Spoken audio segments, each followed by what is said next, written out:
Hello guys, welcome back to the chemistry class. Last class पे हम लोग बात कर रहे थे aldehyde, ketone and carboxylic acid की। एंड आई टोल्ड यू कि ये एक ऐसा चैप्टर है जो आपके एग्जाम पॉइंट ऑफ व्यू से बहुत ज़्यादा इंपॉर्टेंट होता है। ठीक है, डायरेक्ट और इनडायरेक्ट इसके क्वेश्चंस काफ़ी पूछे जाते हैं। इनडायरेक्ट मतलब इसके क्वेश्चंस अल्कोहल में डाल के भी पूछे जा सकते हैं आपसे, या अल्कोहल का क्वेश्चन आप मान लोगे और वो आ जाएगा एल्डिहाइड कीटोन के अंदर, क्योंकि कुछ रिएक्शंस इनकी कॉमन है। ठीक है, so for the same topic इसको थोड़ा सा आगे बढ़ाते हैं। In last class we have discussed about the preparation methods and the physical properties.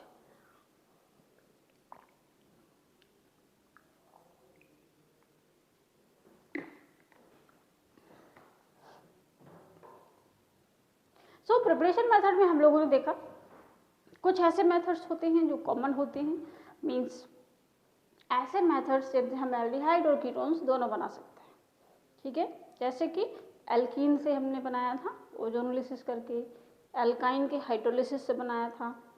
Alkanes को भी अल्कोहल में कन्वर्ट करके ऑक्सीडाइज करके बना सकते हो आप। ठीक है, या डायरेक्ट ऑक्सीडेशन ऑफ अल्कोहल से बना सकते हो। तो ये वो मेथड्स जो दोनों ही तरह के प्रॉब्लम्स के लिए, दोनों ही तरह के प्रिपरेशन प्रॉब्लम्स के लिए यूजफुल होता है।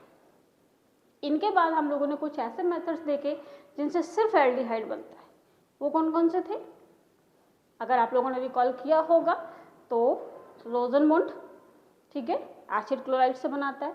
स्टीफन साइनाइड से बनाता है, या आप डाइबल एच भी यूज कर सकते हैं फॉर पार्शियल रिडक्शन, और फिर हाइड्रोलिसिस। ठीक है, इसके अलावा इटार्ड से बनाया हम लोगों ने।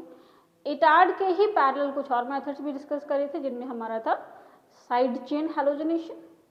साइड चेन में हमने डबल हैलोजन लगाया था और फिर उसको हाइड्रोलाइज कर दिया।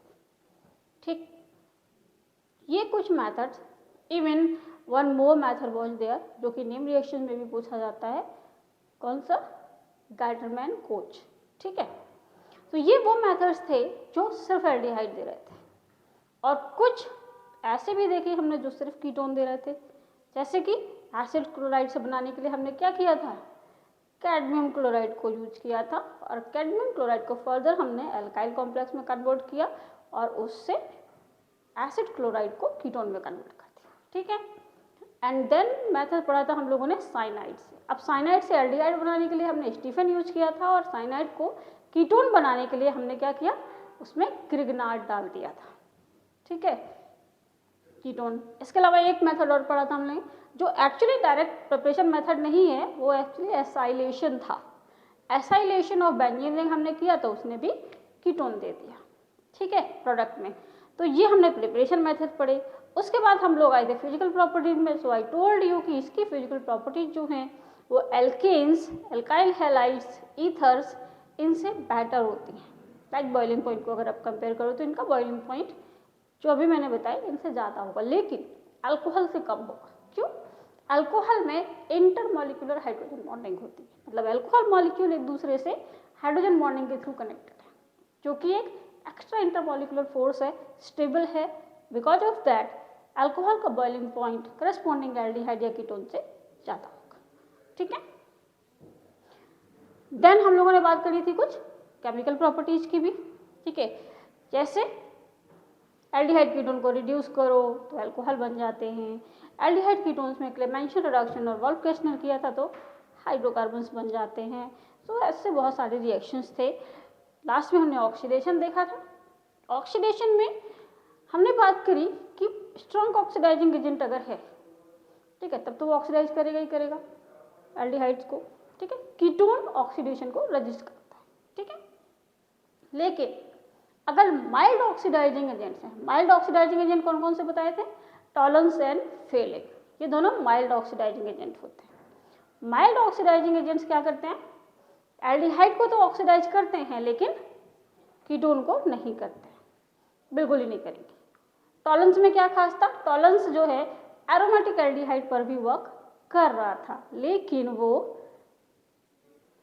कीटोन को ऑक्सीडाइज नहीं करता। फेलिक कीटोन को तो नहीं करता, साथ में एरोमेटिक एल्डिहाइड्स को भी नहीं करेगा। सो डिस्टिंक्शन क्वेश्चन पे कुछ एग्जांपल भी देखे थे हमने कि किस तरह का पेयर ऑफ कंपाउंड आपको दिया होगा और आपको चेक करना होगा by using the chemical test कि इनमें किस तरह से डिफ्रेंशिएट किया जाए। ठीक है, तो ये था हमारा टॉपिक जो कि हमने अभी तक कवर किया इस चैप्टर में। Further, we have to discuss about some specific reactions of the chapter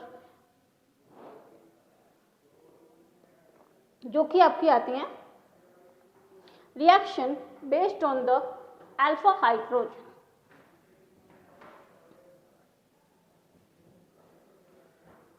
alpha hydrogen, this is the important word. What is alpha hydrogen? Alpha hydrogen मतलब जैसे ये आपका है एल्डिहाइड, तो इससे सटा हुआ जो कार्बन होगा, सटा हुआ मतलब इसका जो पड़ोसी है, ये इसका पड़ोसी है सबसे पास वाला, तो इस पड़ोसी को हम क्या करें, अल्फा नाम दे देंगे। ठीक है, जस्ट एडजेसेंट जो है वो हो गया हमारा alpha. So this will be known as alpha carbon. मतलब किससे है?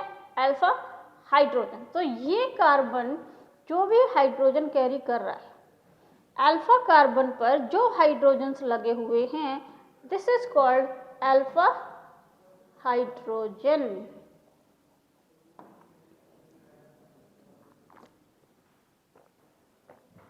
तो ये आपका अल्फा कार्बन है और ये अल्फा हाइड्रोजन कैरी करेगा, मतलब वो हाइड्रोजन जो अल्फा कार्बन पे लगे हुए। सिंपल।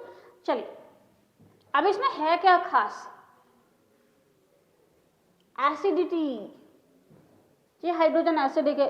ओ, ये तो मुश्किल हो गई, अल्फा हाइड्रोजन एसिडिक कैसे हो गया, वो भी कार्बन पे जुड़ा हुआ।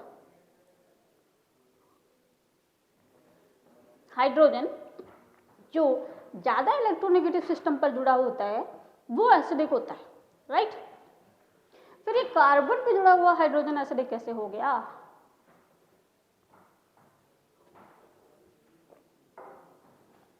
गलत लिख दिया क्या हमने? एक्चुअली गलत नहीं लिखा हुआ बेटा।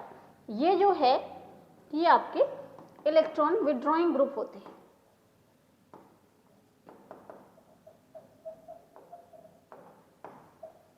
ठीक है, आप ऐसे भी कह सकते हो कि अगर हम यहाँ से इन केस H+ निकालें तो यहाँ पर ये माइनस बचेगा।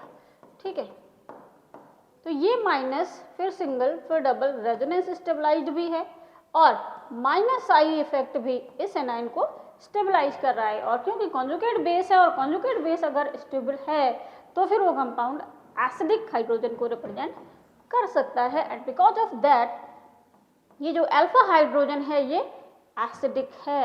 एसिडिक होने से क्या होगा? एसिडिक होने से क्या होगा? बेस के साथ इंटरेक्ट करेगा। सिंपल। ठीक है, सो दिस इज योर बेस। ठीक है, ये बेस जो है ये आपका इस अल्फा हाइड्रोजन को, अल्फा हाइड्रोजन ही एसिडिक है ये मत कहना ये होने लगेगा, नो, ये आपका दूर है। ठीक है, पहली चीज इसका माइनस आई कम पहुंचेगा इस पर, दूसरी चीज रेजोनेंस स्टेबलाइज भी नहीं होगा। ठीक है, सो ये हाइड्रोजन ये एसिडिक नहीं है, केवल अल्फा वाले एसिडिक होते हैं। ठीक है, सो अल्फा हाइड्रोजन जो यहाँ पर लगा हुआ है ये इस बेस के साथ इंटरेक्ट करेगा, बेस इसको निकाल लेगा, तो देखो ये O पर माइनस और ये बन गया आपका सिस्टम। ठीक है, सो दिस इज हाउ ये अल्फा हाइड्रोजन एक स्पेसिफिक कैरेक्टरिस्टिक इस कंपाउंड के अंदर क्रिएट करेगा और इसी हाइड्रोजन की खुराफात की वजह से कुछ रिएक्शंस होती हैं, उनके बारे में अब हम बात करते हैं। ठीक है, तो हाइड्रोजन ने खुराफात करके एक सबसे अच्छी रिएक्शन निकाल के दी है, that's called aldol condensation. Aldol condensation last year भी आई थी। एल्डोल का क्रॉस वर्जन पूछा था लास्ट ईयर उन्होंने। ठीक है, cross aldol condensation, that was important. Fine, so cross aldol क्या करेगा? एल्डिहाइड और कीटोन, ठीक है, जिनके पास एटलीस्ट 1 अल्फा हाइड्रोजन होगा।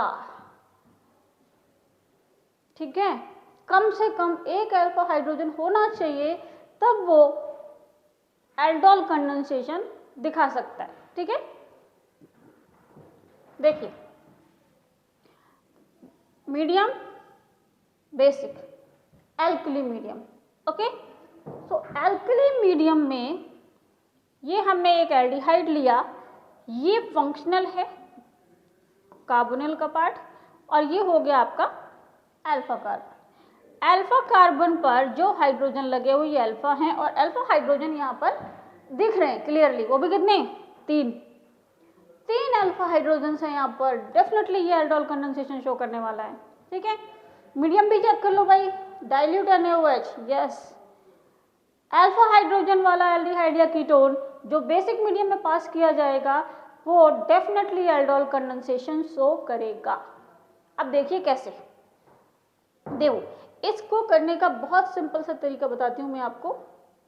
आपके पास जो कंपाउंड दिया है उसको इस तरीके से एक्सपेंड करके लिख लो। कैसे, एक का कार्बोनिल वाला पार्ट हमने खोल लिया और एक का हाइड्रोजन, कौन सा, अल्फा वाला, अल्फा हाइड्रोजन ओपन करके लिख लिया। ठीक है, कंडेंसेशन में क्या होता है,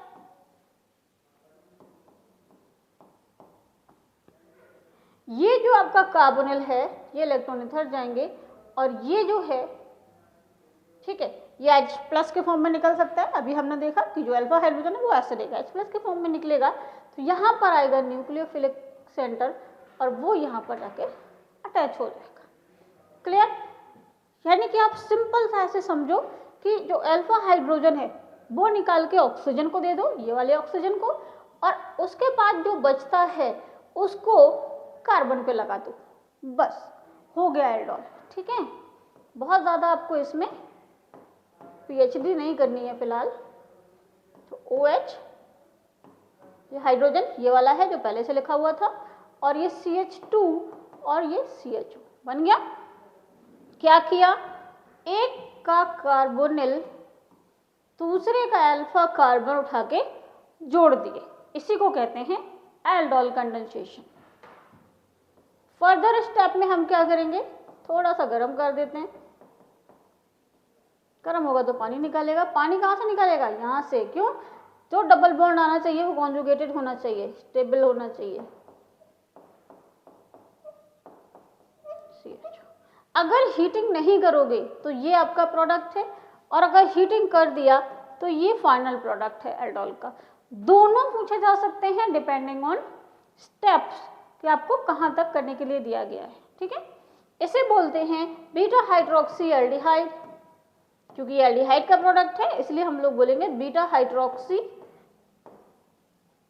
एल्डिहाइड, और ये alpha beta unsaturated aldehyde.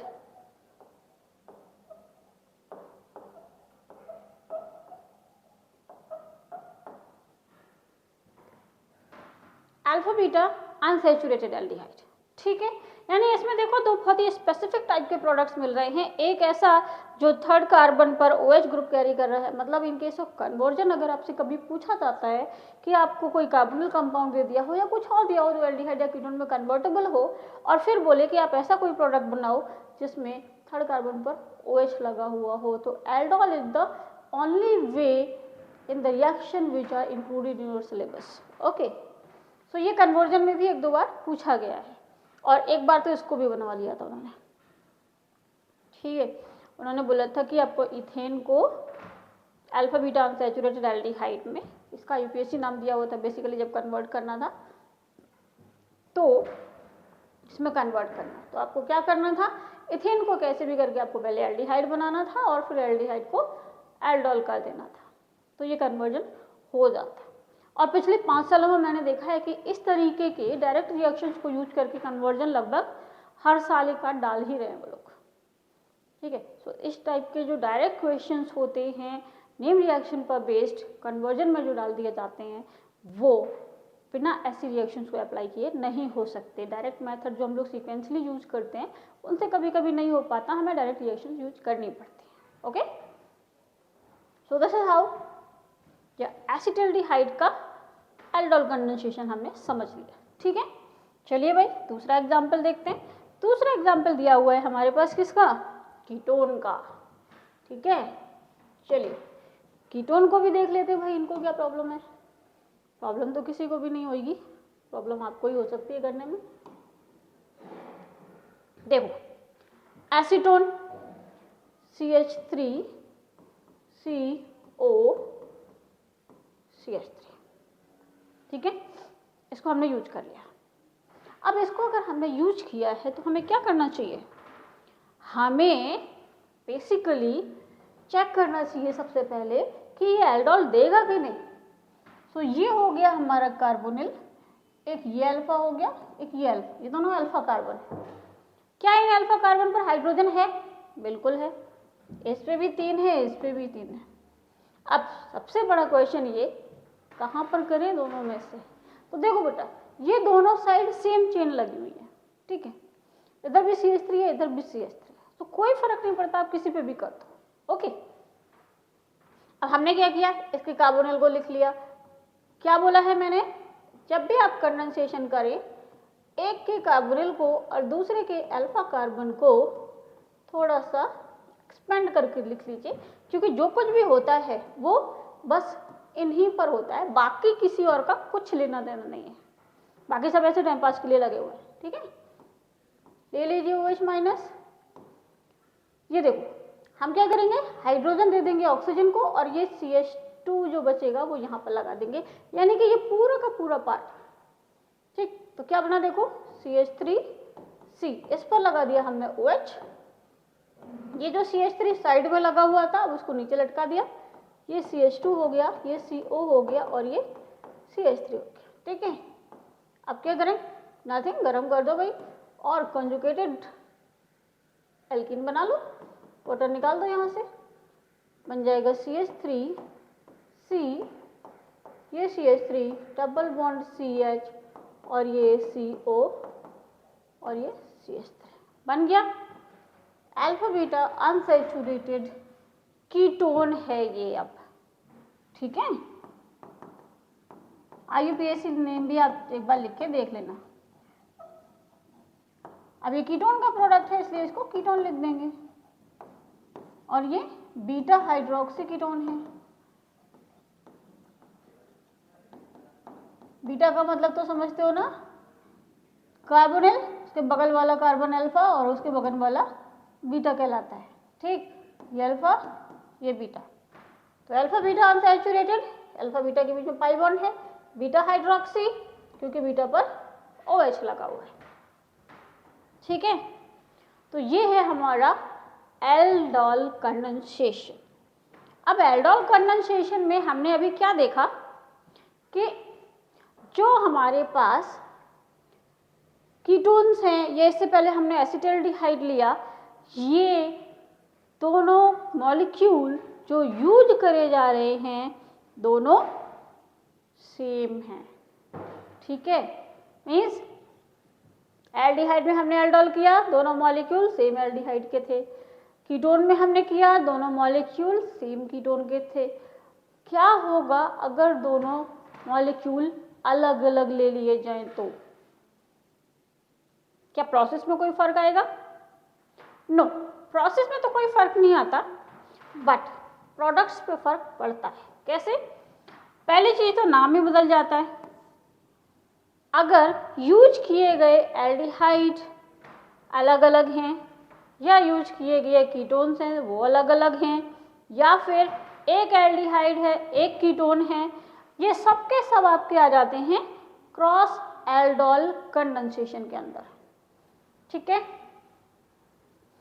Cross aldol condensation जो है हमारी, वो डिफरेंट मॉलिक्यूल्स को कंडेंस करने के लिए थोड़ा सा नाम में चेंज कर दिया गया है, बाकी कुछ खास नया नहीं है उसमें, प्रोसेसिंग में कोई डिफरेंस नहीं आएगा। ठीक है, चलिए देखते हैं।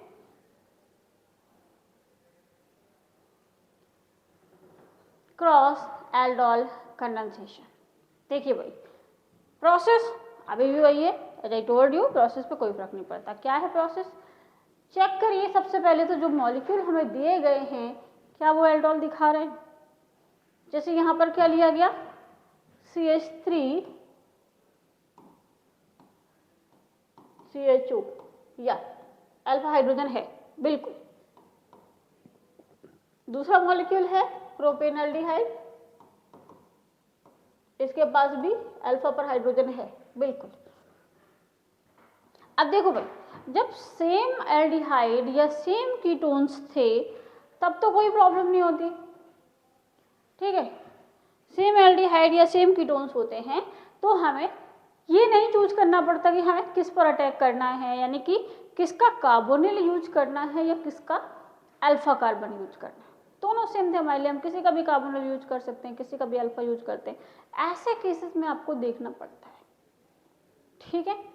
कार्बोनिल ऐसे गिवन मॉलिक्यूल का आप यूज करेंगे जिसके सी पर, कार्बोनिल का जो सी डबल बॉन्ड ओ है, एज आई टोल्ड यू जब स्ट्रक्चर की बात की थी कि ये जो कार्बन है, चूंकि ये ऑक्सीजन की पोलैरिटी की वजह से न्यूक्लियोफाइल को अट्रैक्ट करता है, तो ये जितना ज़्यादा पॉजिटिव चार्ज कैरी कर रहा होगा, ये जो कंपाउंड होगा एल्डिहाइड या कीटोन जो भी है, वो ज़्यादा रिएक्टिव होगा, और जो ज़्यादा रिएक्टिव होता है उसी का कार्बोनिल यूज किया जाएगा, ठीक। जैसे अगर आपके पास एक ये दिया होता और दूसरा ये दिया होता, तो हम कार्बोनिल किसका यूज करते हैं? हमें कार्बोनिल इसका यूज करना पड़ेगा। क्यों? ये प्लस आई है, यहाँ पर जो पॉजिटिव चार्ज आया होगा पोलैरिटी का, उसको ये कम कर रहा होगा, और यहाँ पर दोनों साइड से प्लस आई लगा हुआ है, ये और ज़्यादा कम कर देगा। तो रिएक्टिविटी वाइज अगर देखा जाए तो इसकी रिएक्टिविटी एल्डिहाइड की इस कीटोन से ज़्यादा है, ठीक है। क्या इतना घुस के पूछेंगे? वो पूछ सकते हैं, ठीक, क्योंकि इसमें कुछ ऐसा है नहीं जो आपके सिलेबस से बाहर हो। फर्क क्या पड़ता है? फर्क ये पड़ता है बेटा कि अगर आपको, जैसे लास्ट ईयर जो आया था वो शॉर्ट नोट आया था एक क्रॉस एल्डोल पर पूरी रिएक्शन के लिए, तो आपको क्या करना होगा? पूरी रिएक्शन को स्टेप वाइज प्रोसेस दिखा के 2 लाइन में थ्योरी लिखकर रिएक्शन को बेसिकली आपको करके दिखाना होता है, ठीक है। तो जब नेम रिएक्शन में आएगा तो हम क्या करेंगे? हम क्या ये बोलेंगे कि भाई ये प्रोडक्ट बनेगा, ये नहीं बनेगा? नहीं, ये हमें तभी करना है जब हमें कोई ये कहे कि भाई आपको इस रिएक्शन का मेजर प्रोडक्ट बनाना है। तो मेजर प्रोडक्ट बनाने के लिए हमें देखना पड़ेगा किसका कार्बोनिल यूज करना चाहिए, किसका अल्फा यूज करना चाहिए, और फिर कंडेंस कर देना चाहिए, ठीक। शॉर्ट नोट में क्या करेंगे? शॉर्ट नोट में सारे पॉसिबल प्रोडक्ट्स आपको लिखने हैं। सारे पॉसिबल प्रोडक्ट्स मतलब क्या हुआ? देखो, इस तरह की प्रोसेस में 4 प्रोडक्ट्स पॉसिबल होते हैं, 4 प्रोडक्ट्स, ठीक है। 4 प्रोडक्ट्स अगर पॉसिबल हैं तो फिर कैसे बनाएंगे? एक, इसका सेल्फ, या उसी को हम लोग सिंपल एल्डोल भी कहते हैं, ठीक। मतलब इसका मॉलिक्यूल इसी के दूसरे मॉलिक्यूल से कंडेंस हो जाएगा, जो कि अभी हमने सिंपल एल्डोल कंडेंसेशन में देखा। एक प्रोडक्ट इसका बन जाएगा, एक इसके सेल्फ का बनेगा, ठीक है। मतलब ये अपने ही दूसरे मॉलिक्यूल के साथ कंडेंस कर जाए, उसका बन जाएगा। फिर एक बनेगा जब आप इसका कार्बोनिल यूज करो और इसका अल्फा कार्बन यूज करो, 3rd प्रोडक्ट हो गया ये। 4th प्रोडक्ट बनेगा जब इसका कार्बोनिल यूज होगा और इसका अल्फा कार्बन यूज होगा, और ये बनेगा आपका 4th प्रोडक्ट। सो ओवरऑल हमें कितने प्रोडक्ट मिलेंगे जब हम क्रॉस करने जाएंगे? Generally 4 products. मैं जनरली क्यों बोल रही हूँ? क्या इससे कम भी हो सकते हैं? हो सकते हैं। कैसे हो सकता है कि जो 2 एल्डिहाइड या कीटोन आपको कंडेंस करने के लिए दिए गए हैं, उनमें से किसी एक के पास अल्फा हाइड्रोजन हो ही ना, ठीक है। दोनों के पास नहीं हुआ तो दिमाग में ये भी आ सकता है कि जब एक के पास नहीं है, दोनों के पास ना हो, तो दोनों के पास अगर नहीं हुआ तो फिर एल्डोल होगी ही नहीं, ठीक है, क्योंकि अल्फा हाइड्रोजन के बिना तो एल्डोल का कोई एग्जिस्टेंस है ही नहीं। अगर अल्फा हाइड्रोजन नहीं है तो फिर रिएक्शन एल्डोल नहीं होगी। फिर क्या होगा? वो अगली रिएक्शन में पता चलेगा, ठीक है। फिलहाल हम एल्डोल पर हैं, तो एल्डोल के लिए जो कंपाउंड आपको दिए गए हैं एल्डिहाइड या कीटोन्स, उनके पास अल्फा हाइड्रोजन होना कंपलसरी है। दो में से कम एक के पास तो जरूर होना चाहिए। ठीक, दोनों के पास है तो 4 प्रोडक्ट बनेंगे। अगर एक के पास है दूसरे के पास नहीं है तो क्या होगा? तो जिसके पास अल्फा है वो अपना सेल्फ का प्रोडक्ट तो बना लेगा, ठीक है, लेकिन जिसके पास नहीं है उसके अपने सेल्फ का प्रोडक्ट नहीं बनेगा। एक प्रोडक्ट तो वहीं से खत्म हो गया। इसके बाद जो हम लोगों ने ये वाले केस देखे ना, एक का कार्बोनिल दूसरे का अल्फा, तो जिसके पास अल्फा है उसका कार्बोनिल और अल्फा दोनों यूज हो जाएंगे, 2 प्रोडक्ट उसके तो बन जाएंगे, ठीक है। लेकिन जिसके पास नहीं है उसका केवल कार्बोनिल यूज करा जा सकता है, उसका अल्फा यूज नहीं होगा। ठीक, यानी एक तो उसके सेल्फ का प्रोडक्ट जाएगा और एक उसके क्रॉस का प्रोडक्ट जाएगा। ठीक है, आपको इस चीज का ध्यान जरूर रखना है। ये क्वेश्चन एक बार पूछा गया था कि यूज किए गए एल्डिहाइड या कीटोन्स में से एक के पास अल्फा हाइड्रोजन नहीं है तो एल्डोल होगी कि नहीं होगी? एल्डोल तो जरूर होगी। तो दो में से अगर एक के पास है तो एल्डोल तो डेफिनेटली होगी। लेकिन प्रॉब्लम क्या आएगी? प्रॉब्लम ये आएगी कि प्रोडक्ट्स बदल जाएंगे। अब 4 प्रोडक्ट नहीं मिल सकते। क्यों? जिसके पास अल्फा नहीं है वो अपना प्रोडक्ट नहीं देगा और उसको अल्फा को यूज करके जो प्रोडक्ट बनने वाला था वो भी नहीं बनेगा क्रॉस में। ठीक है, तो ध्यान रखिएगा क्रॉस में थोड़े से केसेस ट्विस्ट हो सकते हैं, तो बहुत ही प्रिसाइसली और कॉन्सेप्चुअली चीजों को डील करना है। ठीक है, अब देखिए आपको प्रोडक्ट बना के दिखाते हैं। देखो CH3 C double bond O और H। अब देखो इनके सेल्फ के प्रोडक्ट में नहीं बना रही हूँ, सेल्फ के आप दोनों प्रोडक्ट बना लेना, मैं सिर्फ क्रॉस के प्रोडक्ट बना रही हूँ। ठीक है, देखो क्या करना है, इसका कार्बोनिल खुला हुआ है, इसके अल्फा को ओपन करके लिखना है। अब आपको इसका कार्बोनिल यूज कर रहे हैं पहले स्टेप में हम, और इसका अल्फा। ये अल्फा है तो ये वाला कार्बन आके यहाँ जुड़ेगा, इसको मत जोड़ देना, ये बीटा है, अल्फा ये है। ठीक है, प्रोडक्ट क्या मिलेगा? CH3 C ऊपर आया H और ये जो आपका है CH ये यहाँ जुड़ गया और ये CHO और ये जो CH3 था वो इस कार्बन पे लगा हुआ था तो इस पे लगा था, अटक गया। ठीक, बस आपको कुछ नहीं करना, इसको गर्म करिए, गर्म करेंगे तो जो पानी निकल रहा था वो यहाँ से भी निकल जाएगा और जो फाइनल प्रोडक्ट है वो कुछ ऐसा दिखेगा आपको। ठीक है, क्या किया हमने? एसिटाल्डिहाइड का कार्बोनिल यूज किया है और प्रोपेनॉल्डिहाइड का अल्फा कार्बन यूज किया है। क्लियर? अब अगर इसका कार्बोनिल यूज करें प्रोपेनॉल्डिहाइड का और इसका यूज कर ले अल्फा, ये भी पॉसिबल है। इसका कैसे करेंगे? अब भाई इसको लिख लो पहले अच्छे से, इसके अल्फा को ओपन कर लेते हैं। ठीक है, तो क्या होगा? ये इधर जाएगा और अब ये आपका अल्फा है तो ये आके यहाँ पे जुड़ जाएगा। OH H CH। ठीक, इसको थोड़ा सा गरम कर दीजिए, गरम करेंगे पानी निकल जाएगा।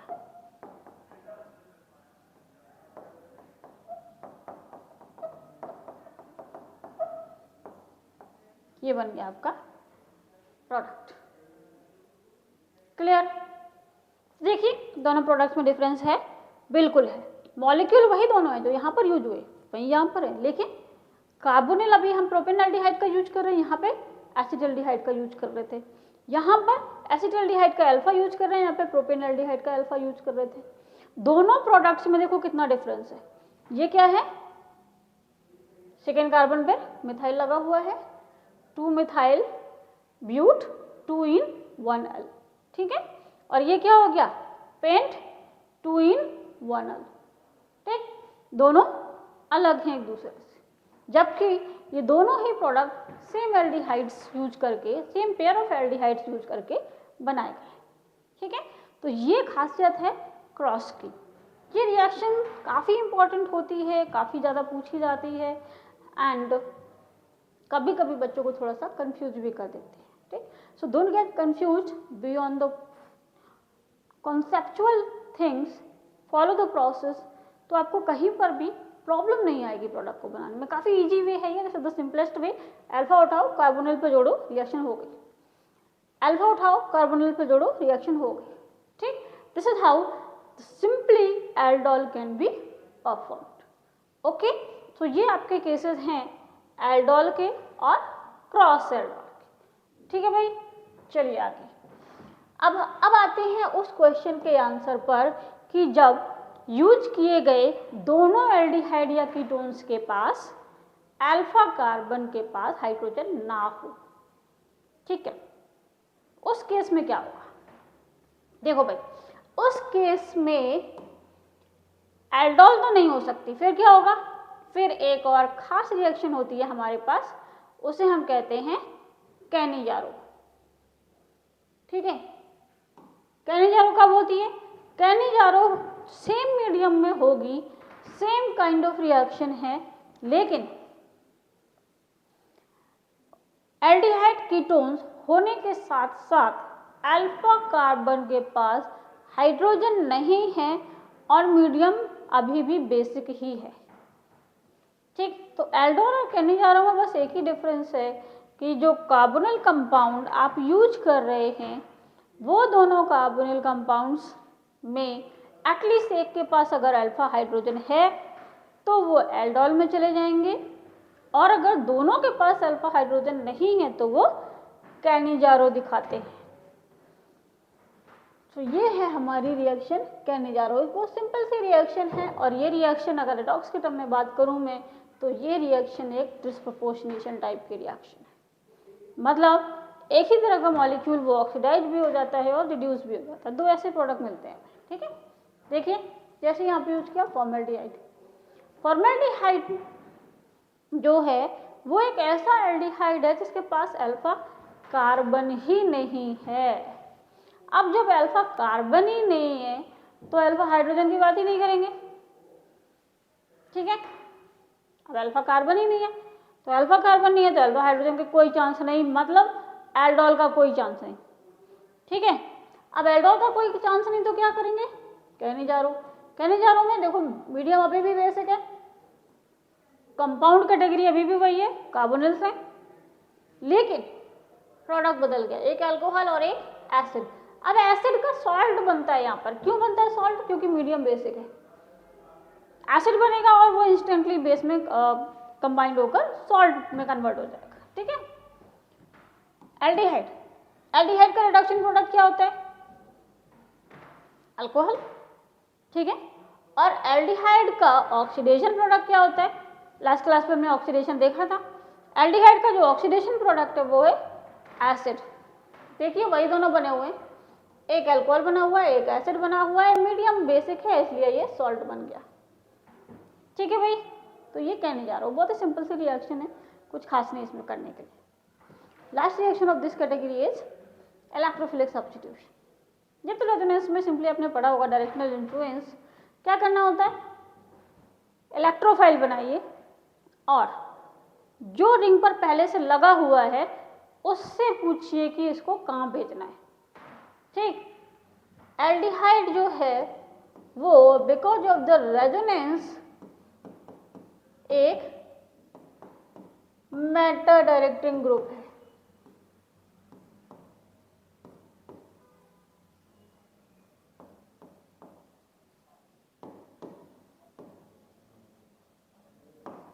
मेटा डायरेक्टिंग ग्रुप है तो क्या करेगा?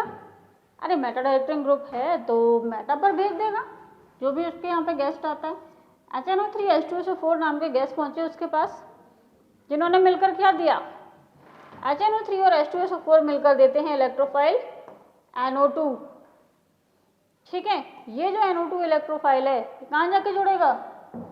एल्डिहाइड है मेटा, ये हो गया। ठीक, देखो मेटा नाइट्रो बन जाती है। ओके।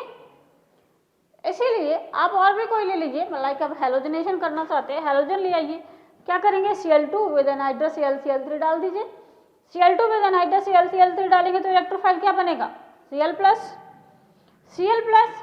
एल्डिहाइड ग्रुप की वजह से कहाँ जाके अटैच होगा, मेटा पोजीशन पे, तो क्या बन जाएगा मेटा क्लोरोबेंजील्डिहाइड।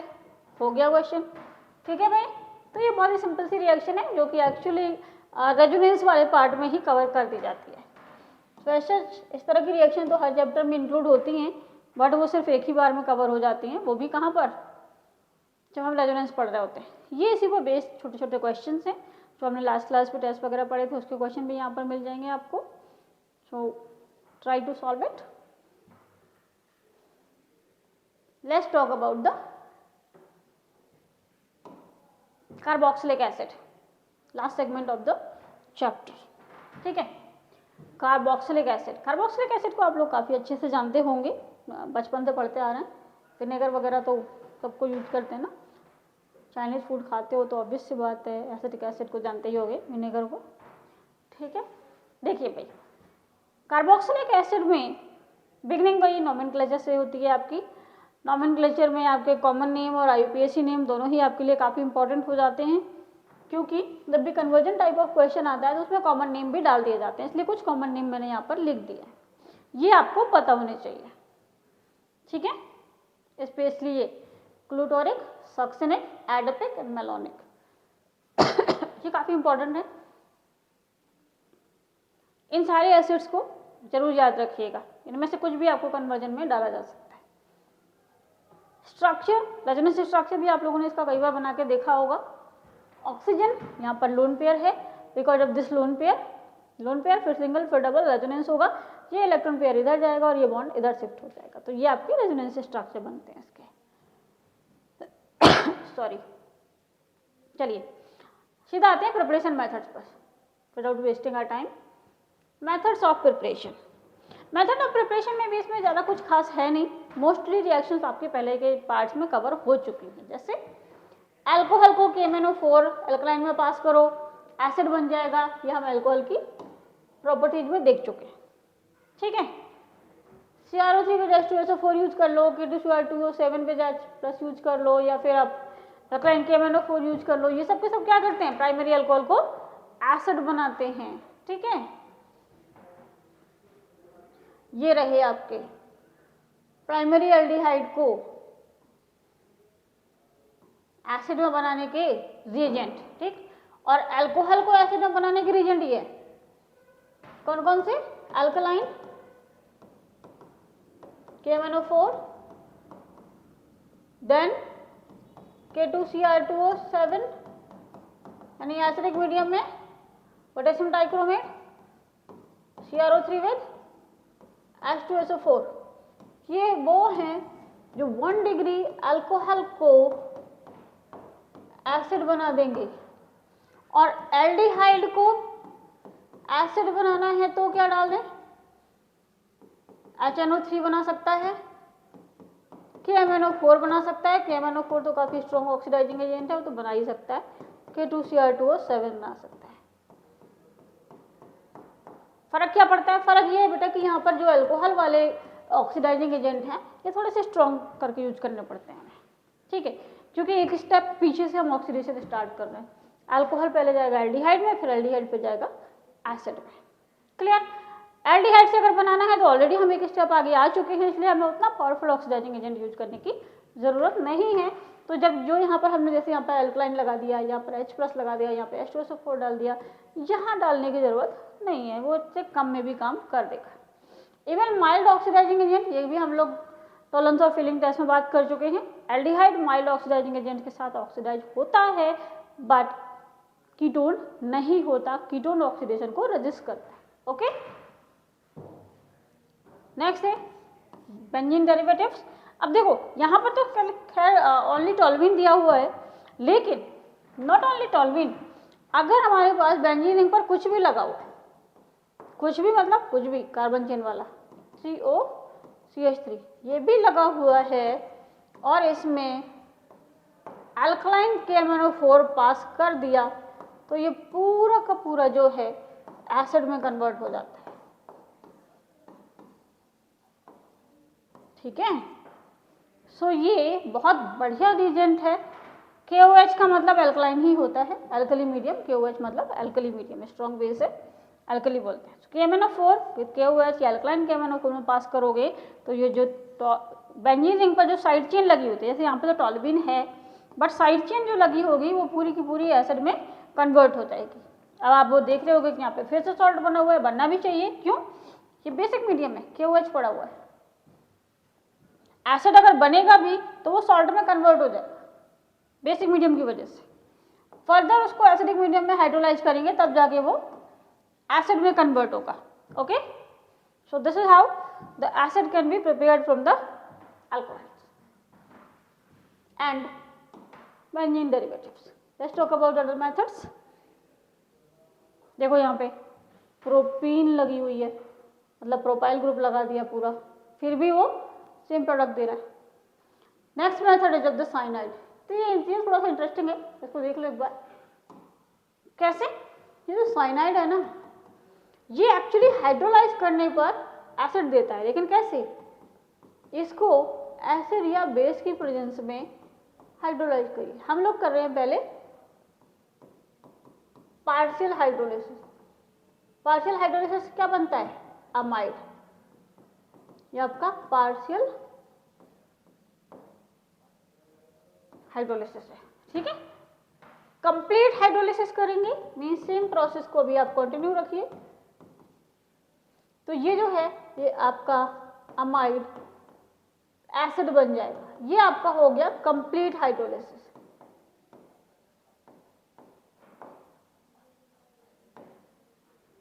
तो साइनाइड जो है हमारा, ये अब कन्वर्ट होगा पहले अमाइड में और फिर कन्वर्ट होगा एसिड में, ठीक है। तो आप ये भी कह सकते हो कि एक तरीके से ये दो मेथड का कॉम्बिनेशन हो गया। साइनाइड के हाइड्रोलिसिस को कंटिन्यू करो लास्ट तक, एसिड बन जाएगा, या अमाइड दिया है, अमाइड को हाइड्रोलाइज करो तब भी एसिड बन जाएगा, ठीक है। तो दो मेथड हो गए यहाँ पर एक्चुअली, साइनाइड से बनाने का भी कवर हो गया और अमाइड से बनाने का भी कवर हो गया। अमाइड में भी पानी डालो, साइनाइड में भी पानी डालो, सब में पानी डालो, आपका एसिड बन जाता है, ठीक है। चलिए आगे, Grignard. Next method is of the Grignard. ये थोड़ा सा अगेन इंपॉर्टेंट कैटेगरी में आता है, क्योंकि जो ग्रिग्नार्ड है वो कार्बन डाइऑक्साइड के साथ कंबाइंड होकर एसिड बना देता है। कैसे बनाएगा? देखो, RMgX, हमें पता है कि RMgX एक बहुत अच्छा न्यूक्लियोफाइल डोनर होता है, ठीक है।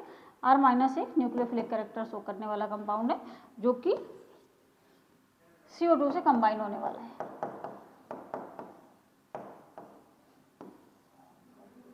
जस्ट लाइक न्यूक्लियोफिलिक एडिशन, यहाँ पे भी प्रोसेस प्रोसीड होगी, ठीक है।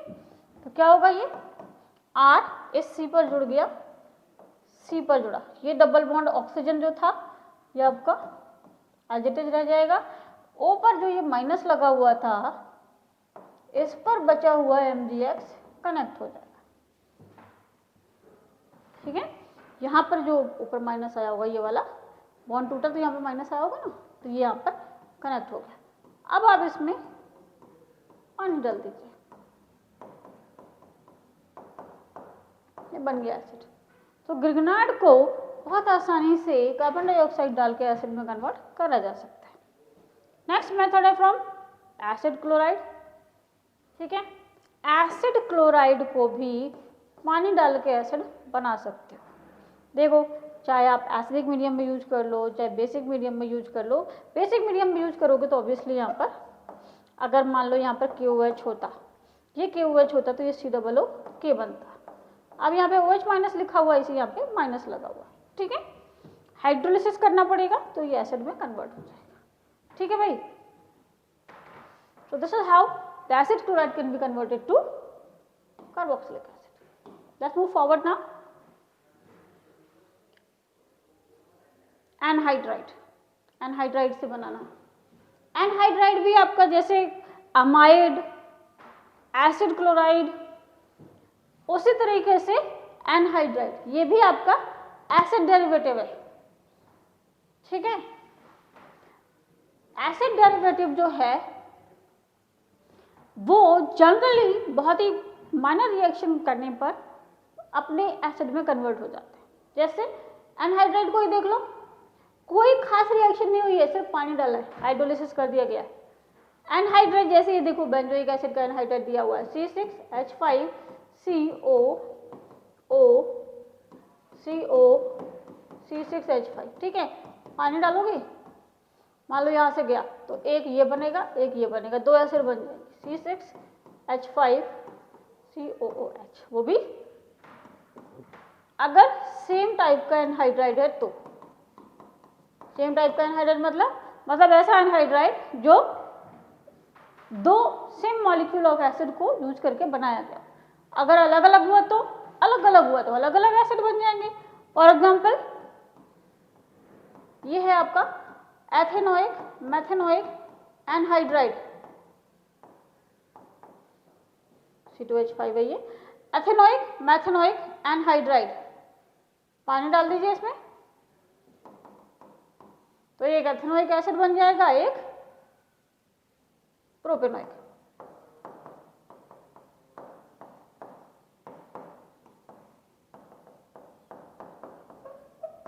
बन गया, ये एथेनोइक एनहाइड्राइड एसिड है, सॉरी, और ये प्रोपेनोइक एसिड, ठीक है, एथेनोइक प्रोपेनोइक एनहाइड्राइड, ठीक है।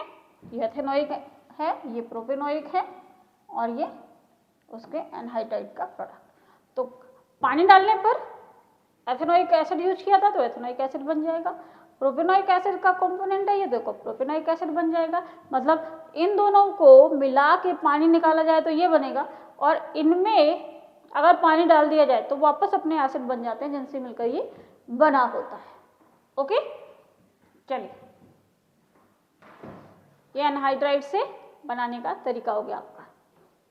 सिमिलरली आप एस्टर से भी बना सकते हैं। कैसे? जैसे ये आपके पास एस्टर है CH3COO,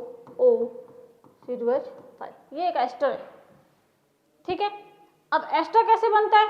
एस्टरिफिकेशन रिएक्शन पढ़ी है हमने अल्कोहल में, कैसे बनता है? अल्कोहल और एसिड कंबाइंड होते हैं in presence of strong acid, तो वाटर निकल जाता है और एस्टर का फॉर्मेशन होता है, ठीक है। यानी एस्टर कैसे बना? एक एसिड मॉलिक्यूल यूज हुआ है, एक अल्कोहल मॉलिक्यूल यूज हुआ है, और दोनों को मिला के पानी निकाल दिया गया है, ठीक। वही पानी आप यहाँ वापस डाल दो, ठीक है। मीडियम आपको जरूर एसिडिक रखना चाहिए, वरना फिर वही दिक्कत आ सकती है सॉल्ट वाली। देखिए, वापस आपने पानी डाला तो क्या होगा? एसिड कंपोनेंट अलग, अल्कोहल वाला कंपोनेंट अलग। ये एसिड कंपोनेंट है जिसके साथ डबल बॉन्ड O होता है, वो एसिड का कंपोनेंट होता है, और ये C2H5OH, ये बना एक अल्कोहल और एक एसिड, ठीक है। तो दिस इज हाउ एस्टर से हम लोग कैसे कार्बोक्सिलिक एसिड बना सकते हैं, ठीक है भाई। चलिए, क्या बेसिक मीडियम यूज कर सकते हैं? बिल्कुल कर सकते हैं। बेसिक मीडियम में क्या होगा, ये जो आपका अल्कोहल और एसिड बने हुए हैं ये अपने अपने सॉल्ट्स में कन्वर्ट हो सकते हैं, बस इतना ध्यान रखना पड़ेगा आपको, वापस हाइड्रोलाइज करना पड़ेगा इनको एसिड बनाने के लिए, ठीक है। चलिए आगे,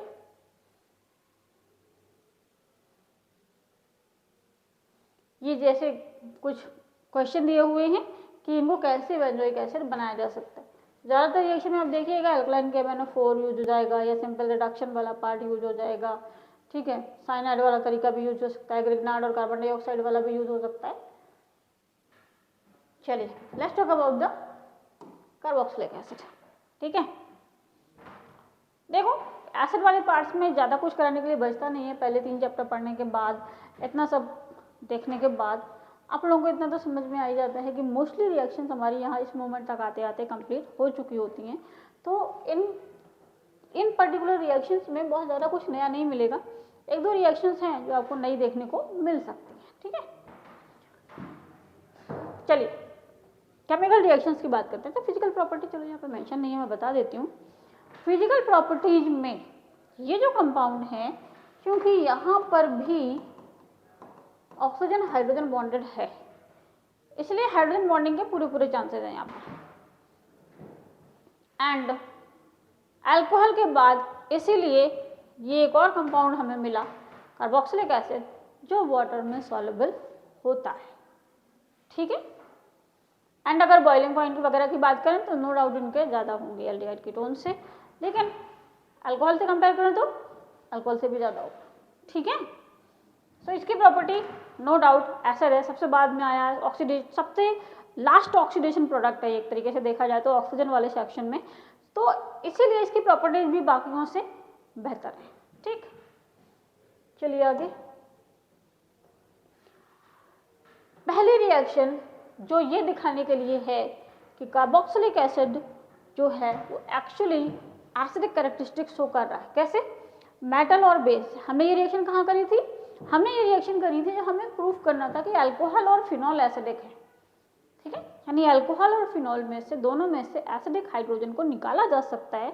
इस चीज को प्रूफ करने के लिए हम लोगों ने यूज की थी यही रिएक्शन, मेटल के साथ रिएक्शन, बेस के साथ रिएक्शन, जिससे हमें कंफर्म होता है कि जो कंपाउंड हमारे पास है वो एसिडिक है, यानी एसिडिक प्रॉपर्टी दिखा रहा है कि नहीं दिखा रहा है। ठीक है,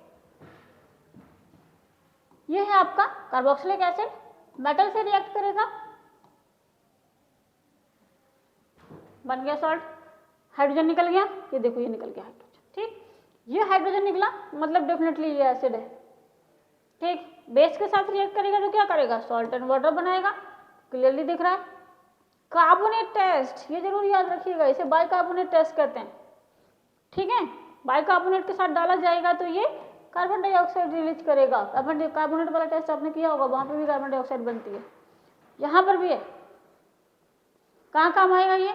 जब इसको केमिकली टेस्ट करना पड़ेगा, बाइकार्बोनेट टेस्ट बोला जाता है। ठीक है, बाइकार्बोनेट टेस्ट कार्बोक्सिलिक एसिड देगा, फिनॉल वगैरह नहीं देते, फिनॉल फेरिक क्लोराइड टेस्ट देता है। ठीक है, बाइकार्बोनेट टेस्ट नहीं देगा। ओके, क्यों? कितना एसिडिक थोड़ा ना वो। तो NaCO3 डालेंगे, बाइकार्बोनेट डाला, CO2 रिलीज हो गया, तो इसका मतलब कि ये कन्फर्म कार्बोक्सिलिक एसिड है। ठीक है, अगर एज ए टेस्ट यूज करते हैं तो। Let's talk about other section. ठीक है, जैसे एक यहाँ पर आपका सिंपली रेजोनेंस स्ट्रक्चर दिया हुआ है इसका, इस सेक्शन को यूज करके एक क्वेश्चन पूछा जाता है अक्सर कि फिनॉल एसिडिक है, बिल्कुल है, पढ़ चुके हैं हम लोग अल्कोहल के सेक्शन में। कार्बोक्सिलिक एसिड वो भी एसिडिक है, हाँ जी है, अभी देखा हमने। ठीक है, लेकिन अगर हम लोग कंपेयर करें, ठीक है, तो फिनॉल में रेजोनेंस स्ट्रक्चर ज़्यादा बनते हैं। क्यों? रिंग है, बहुत सारे कॉन्जुगेशन है वहाँ पे, रेजोनेंस स्ट्रक्चर काफ़ी ज़्यादा बनते हैं, लेकिन उसके बावजूद भी कार्बोक्सिलिक एसिड ये, जबकि इस पे रेजोनेंस स्ट्रक्चर कितने बनेंगे? ये होता है यहाँ से निकलेगा तो यहाँ माइनस आ जाएगा, और ये आपका ऐसे बस दो रेजोनेंस स्ट्रक्चर बनते हैं। ठीक है, और फिनॉल में तो बहुत सारे बन जाते हैं, हमने अल्कोहल में बना के देखे थे। तो इतने सारे रेजोनेंस स्ट्रक्चर बनने के बावजूद भी फिनॉल जो है लेस एसिडिक है कार्बोक्सिलिक एसिड से। ऐसा क्यों? ऐसा इसलिए क्योंकि जो ये आपका कार्बोक्सिलिक एसिड है, इसके रेजोनेंस में जो माइनस चार्ज है वो दोनों बार ऑक्सीजन पर आ रहा है, और negative charge on more electronegative atom is more stable। ठीक है, जबकि फिनॉल में जो माइनस चार्ज आता है वो इन पोजीशन पर आता है। ठीक है, यानी कि carbon is not so electronegative as that of electronegativity is of the oxygen. ठीक, ऑक्सीजन की इलेक्ट्रोनेगेटिविटी जो है वो ज़्यादा है इन कंपैरिजन टू कार्बन, तो माइनस चार्ज ऑक्सीजन पर ज़्यादा स्टेबल है। तो भले ही रेजोनेंस स्ट्रक्चर्स कम बन रहे हैं, बट इनकी स्टेबिलिटी इससे ज़्यादा हो जा रही है। क्यों? माइनस चार्ज ऑक्सीजन पे है, यहाँ माइनस चार्ज कार्बन पर है। तो ऐसी सिचुएशन में जो कार्बन है हमारा, क्योंकि लेस इलेक्ट्रोनेगेटिव है, स्टेबिलिटी कम दे पा रहा है माइनस चार्ज को, इसीलिए ये बेचारा in comparison to carboxylic acid less acidic रह जाता है। कार्बोक्सिलिक एसिड इतने से रेजोनेंस स्ट्रक्चर दिखाता है फिर भी ज़्यादा एसिडिक हो जाता है। ओके, चलिए आगे चलते हैं।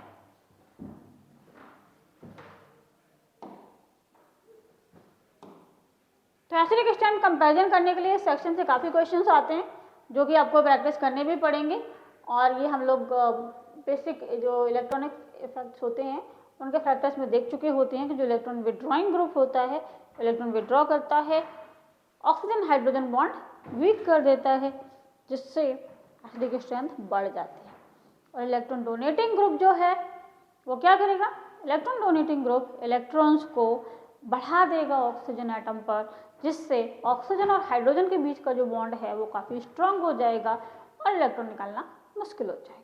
ठीक है, इसका मतलब electron donating group acidic strength कम करता है, जबकि electron withdrawing group generally oxidation state बढ़ा देता है।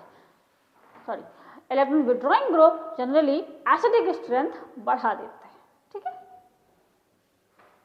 चलिए आगे रिएक्शंस पर आते हैं। पहली रिएक्शन है आपकी एनहाइड्राइड फॉर्मेशन की।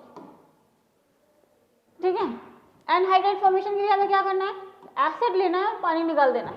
ठीक है, कैसे, जैसे ये आपका एसिड है CH3COOH, एक और एसिड ले लें,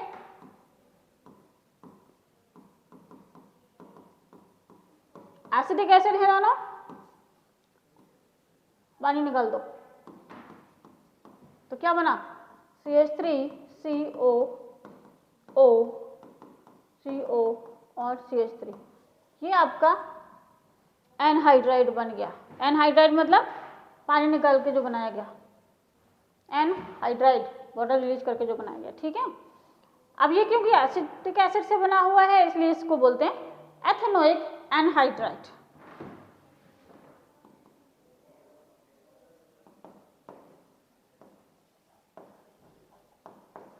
एनहाइड्राइड्स की जो नेमिंग है वो एक्चुअली एसिड डेरिवेटिव के फॉर्म में ही लिखी जाती है। जिन एसिड्स को यूज करके इस एनहाइड्राइड को बनाया गया होगा उन्हीं पर बेस्ड नाम दिया जाता है उस एनहाइड्राइड को। ठीक है, चलिए एस्टरिफिकेशन, ये रिएक्शन भी हम लोग कर चुके हैं ऑलरेडी अल्कोहल में। ठीक है, क्या होता है, acid alcohol in presence of strong acid, extra बन गया, पानी निकल गया। ठीक है, इवन अल्कोहल में जब हमने पढ़ा था तो एक प्रैक्टिकल एप्लीकेशन भी देखा था उसका, that was aspirin formation. Aspirin formation काफ़ी इंपॉर्टेंट रिएक्शन है, लगभग हर अल्टरनेट ईयर में आती है और कभी कभी तो लगातार भी आ जाती है। ठीक है, तो काफ़ी ज़्यादा आपको पॉइंट्स को दिमाग में रखने की जरूरत है। ऑर्गेनिक में डायरेक्ट एप्लीकेशन क्वेश्चन काफ़ी आता है। Reaction with PCl5, PCl3 and SOCl2, ये भी आपके बहुत ही फेमिलियर सी रिएक्शन है जो हमने हेलोएल्केन और हेलोएरिन में देखा था कि OH को Cl से रिप्लेस करने के लिए या हेलोजन से रिप्लेस करने के लिए जनरली हम इनको यूज करते हैं, है ना। वही काम हमें यहाँ भी करना है। देखो PCl5 डाला तो क्या करेगा, ये जो OH है ये निकल जाएगा Cl। ठीक, PCl3 डाला तो क्या होगा, अगेन ये OH है निकल जाएगा। बाई प्रोडक्ट जरूर ध्यान रखना, PCl5 में PCl3 बना, HCl बना, यहाँ पे क्या बना, H3PO2। SOCl2 का तो आपको पता ही होगा, कार्बन डाइऑक्साइड और HCl बनता है, और OH हट के Cl। करेक्ट, तो इसमें कुछ नया नहीं है, मिलती जुलती सी रिएक्शन है जो हमने वहाँ पे करी थी। ठीक, next is reaction with ammonia. अब देखो भाई, अमोनिया में पानी डाला था तो एसिड बन गया था, अब एसिड में अमोनिया डालेंगे तो क्या बन जाएगा,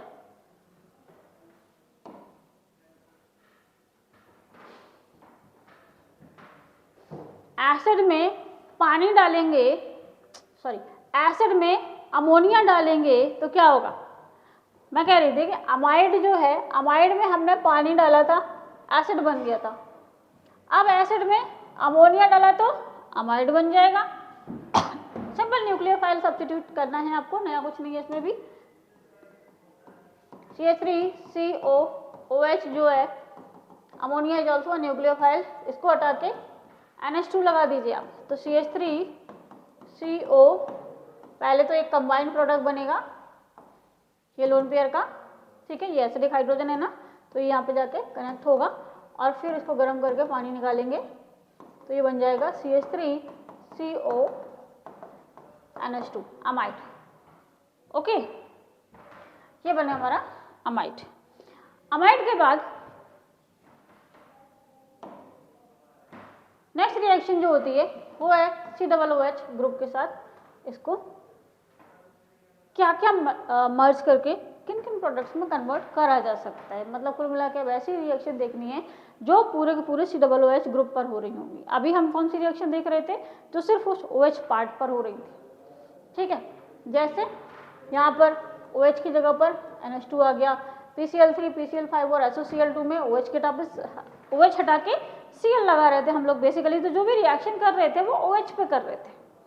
अब हम लोग जो रिएक्शन करेंगे वो पूरी एसिडिक ग्रुप पर करेंगे, ठीक है भाई। चलिए, ये अमाइड वाली रिएक्शन जरूर थोड़ा सा याद रखिएगा क्योंकि ये रिपोर्ट में भी जाती है आपकी रिएक्शन। अमाइड, पानी डालो, एसिड, एसिड, अमोनिया डालो, अमाइड। आई होप आपको याद रहेगा। चलिए आगे चलते हैं।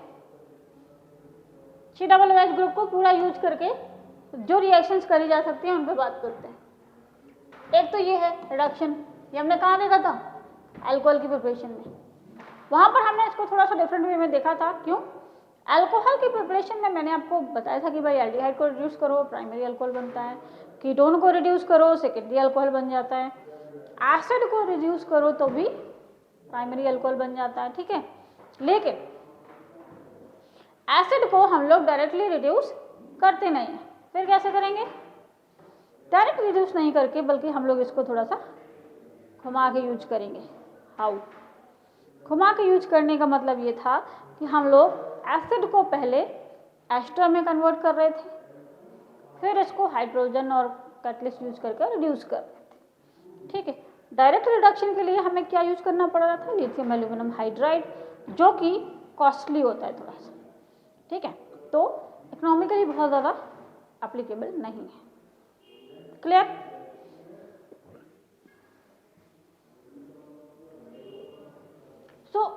अब हमें क्या है कि ऑन पेपर जब करना है, मतलब एग्जाम में जब करना है, तो वहाँ पर थोड़ी ना हमें खरीद के यूज करना है ना। इंडस्ट्रियली तो बना नहीं रहे, ऑन पेपर काम कर रहे हैं। ऑन पेपर आप लिथियम एल्यूमिनियम हाइड्राइड को डालकर रिडक्शन का प्रोडक्ट दिखा सकते हो बना के, कोई प्रॉब्लम नहीं है उससे, जब तक कि वो अल्टरनेट मेथड के लिए डायरेक्टली आपसे बोले ना, ठीक। बट हाँ, उस अल्टरनेट प्रोसेस को याद जरूर रखना है, क्योंकि अगर उन्होंने पूछा कि क्या अल्टरनेट यूज कर सकते हो आप, तो आपको उससे लिखना पड़ेगा। ओके, अदरवाइज डायरेक्टली आप डालिए लिथियम एल्यूमिनियम हाइड्राइड, बना लीजिए OH, ठीक है। नेक्स्ट रिएक्शन जो है वो है हमारी डीकार्बोक्सिलेशन की, जो कि सोडा लाइम जानते हो क्या होता है? Soda lime is NaOH, calcium oxide का मिक्सचर है, वो भी कैसा 3:1 का, ठीक है। 3:1 का जो मिक्सचर हम लोग यूज करेंगे NaOH और CaO का, इसमें आप गर्म करेंगे तो ये आपका एल्केन में कन्वर्ट होता है। ध्यान रखिएगा, ये CO2 वाला जो कार्बन है ये कम हो जाता है, तो जितने कार्बन का आप एसिड यूज करेंगे उससे एक कम कार्बन का एल्केन मिलेगा आपको यहाँ पर। ओके, ये 11th में पढ़ी हुई रिएक्शन है आपकी, एल्केन की प्रिपरेशन में पढ़ा होगा आपने इसको। कोलवे इलेक्ट्रोलिसिस, ये भी आपने 11th में कवर कर रखी होगी, ठीक है। बात करते हैं सब्स्टिट्यूशन रिएक्शन की। ये आपकी एक बहुत इंपॉर्टेंट रिएक्शन है, HVZ, शॉर्ट में इसको HVZ बोलते हैं, शॉर्ट नोट में आई थी ये, आई थिंक लास्ट ईयर उससे पहले, ठीक है। क्या होता है इसमें आप हैलोजन को फॉस्फोरस के साथ यूज करते हैं, ठीक। ये क्या करता है, ये इसको टच नहीं करेगा, यहाँ पर काम करेगा अल्फा कार्बन में। जो ये अल्फा कार्बन है यहाँ पर हैलोजन को सब्स्टिट्यूट कर देता है, इसीलिए ये रिएक्शन आपकी बहुत इंपॉर्टेंट हो जाती है कन्वर्जन पॉइंट ऑफ व्यू से, क्योंकि अल्फा कार्बन पर हैलोजन लगा के एसिड बनाना केवल इसी रिएक्शन से पॉसिबल है। आपके सिलेबस में और ऐसी कोई रिएक्शन नहीं है जो इस तरह का प्रोडक्ट दे दे आपको, यानी इसका अल्टरनेट कन्वर्जन प्रोसेस आपको नहीं मिलेगा, तो इस डायरेक्ट रिएक्शन को आपको याद रखना पड़ेगा। अगर कभी ऐसा कोई कन्वर्जन आता है कि एसिड में आपको कन्वर्ट करना है और अल्फा कार्बन पर हेलोजन लगानी है। ओके, चलिए बात करते हैं रिंग सब्स्टिट्यूशन। रिंग सब्स्टिट्यूशन में अगेन अब यहाँ पे कुछ नया नहीं है। कार्बोक्सिलिक एसिड ग्रुप जो होता है वो आपका मेटा डायरेक्टिंग होता है।